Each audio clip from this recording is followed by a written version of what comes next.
All right, here's a question we all can relate to as parents. Dear Matsons, my kids fight all the time. They have so much fun together when they get along, but I get so frustrated when they fight. I want them to grow up being friends. How do I stop fights from happening, or how do I encourage genuine reconciliation instead of them just saying sorry with an eye roll? Okay, sincerely, referee mom. So again, very normal. And in fact, I would say from years in working with restoration with families and parents and couples, my biggest issue is when people don't fight. That's almost scarier because then at that point, you kind of really don't care, or you're hiding things. You've got kids. Bottling it all Yeah, up. you're bottling, or kids are stuffing stuff. So if they're fighting, that means they actually have a relationship and they're learning how to use their voice. So I just want to tee it up with that foundation.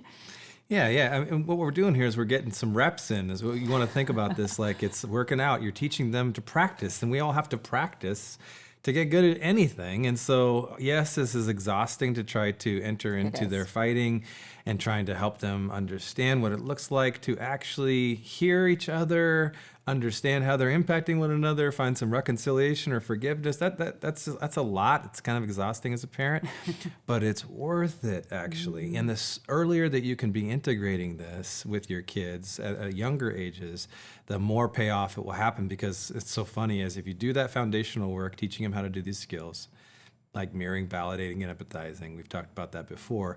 It's funny to watch them as teens do it without you having to coach, which is actually what's happening for us in this season. And they said, Mom, we did the mirroring, validating, empathizing, and you see that they already worked it out.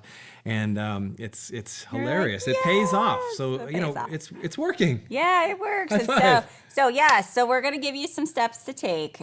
First step, I just want to say, if your lid is starting to get flipped, Dr. Siegel's language, where you are starting to lose your temper, that's a timeout for you first, okay? And to feel free to just tell your kids, hey, I'm overwhelmed right now by all the fighting. I'm going to take a break, but I'll be back. That alone can sometimes get them going, ooh, we better get ourselves figured out here.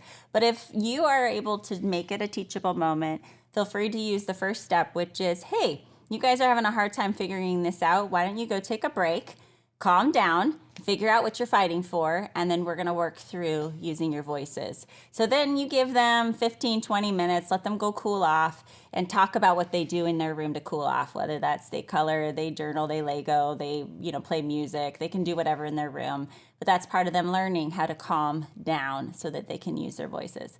Then we're going to walk through a little process of being able to work through reconciliation, which was the second half of your question.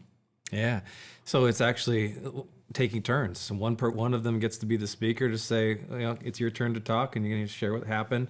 And then the other, you and the other sibling is the listeners. And then you're teaching them how to mirror what you heard back, and try to validate that, put on the glasses. You're teaching these skills, and you're watching the temperature of the speaker go down in that space, right? Even as that's happening. Now, it's kind of clunky, and that's okay. Don't give up. This process works. Right. Yeah. And then you change, you get to a space where you change and let them know that now it's your turn to be the speaker and your turn to be the listener. And you're literally practicing this, and it's amazing what happens. Again, all of us are wired to want to be known. So when the other side can see how the other person might have felt, God does his little magic here in these moments. And many times, through the consistency of this process, they get used to the process, the routine of how they're going to work stuff out. And then you're celebrating the little ahas that happen there. And when they want to reconcile, and you have them ask for forgiveness,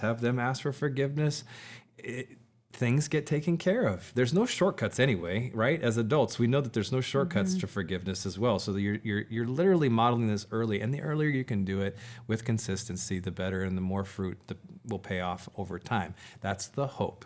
Yeah, I want to give you just a real tangible example before we close up.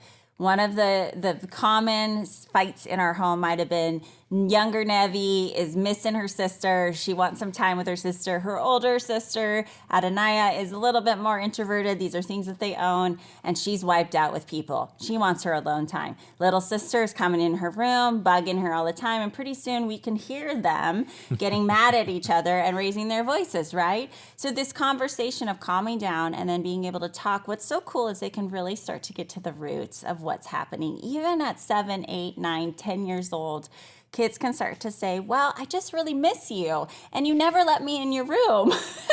And the older sister can say, I'm around people all day long, and I'm really tired when I come home.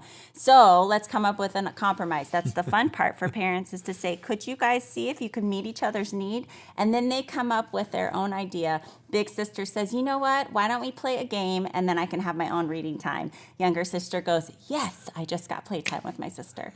So it's that kind of dynamic where you're starting to teach them, you're setting them up for marriage. I mean, we have to do that all the time, right? We're fighting over things. You just want to talk all the time, and I want to watch sports. Exactly. And so we have to go to the beneath, right? It's really never about the toothpaste.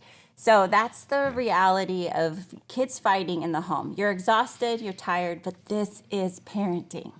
And this is the job. And honestly, if you want to do your kids service in terms of setting them up for success in relationships, help them do this well. Mm-hmm. And if you need a break or a timeout and it's just too much, make sure you take a break before you do this so you're not also fighting with your kids as well. Yeah. So if you like what you're hearing, thanks for leaving comments. Thank you for the questions that you submit to Dear Matsons. We want to take those in and give you the best that we've got. Remember that you're the right parent for the job, and Tara and I are here cheering you on.